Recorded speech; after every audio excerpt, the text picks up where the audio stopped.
వెళ్ళిపోయినాను. కానీ ఇక ఇప్పుడు మామూలుగా మనం ఓటు కార్డు ఉంది, మనమా కాదా అన్నది వెరిఫై చేస్తారు. అభ్యర్థి లేకపోతే పట్టించుకునేవాడు ఎవడు? అది ఆ కార్డులు పుచ్చుకుని లేకపోతే ఆ పేర్లు పుచ్చుకుని స్లిప్ పుచ్చుకుని వచ్చినోడి కల్లా ఓటేయించేశారు. ప్రభుత్వ ఉద్యోగులు అక్కడ ఉంది, ఎవరు మనుషులు ఉంటారు?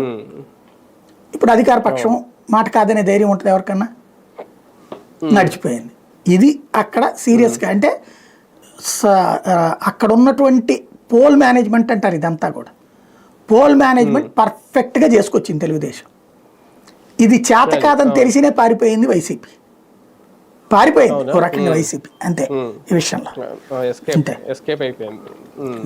కానీ అంటే ఒక్క నారా లోకేష్ గారు అనే కాదు, పవన్ కళ్యాణ్ గారి ప్రచారం లేదంటే పవన్ కళ్యాణ్ గారి సపోర్ట్ కూడా ఎంతవరకు పనికొచ్చింది అనుకోవాలి? అంటే బేసిక్గా ఒకటి, పవన్ కళ్యాణ్ గారు వాళ్ళ పార్టీ నాయకులకి కార్యకర్తలకి పిలిపించారు.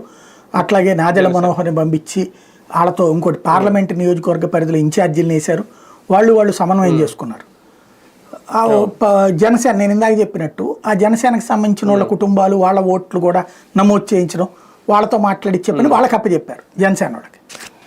తద్వారా అన్ని రూట్లో చేయాల్సిందంతా చేసుకొచ్చారు. ఇక్కడ కూటమిగా కష్టపడ్డారు, నో డౌట్ అందులో. అది పనిచేసింది. బీజేపీ వాళ్ళు పనిచేశారు అక్కడ గ్రౌండ్ లెవెల్లో అంతే. ఉమ్మడి విజయం నాయకత్వం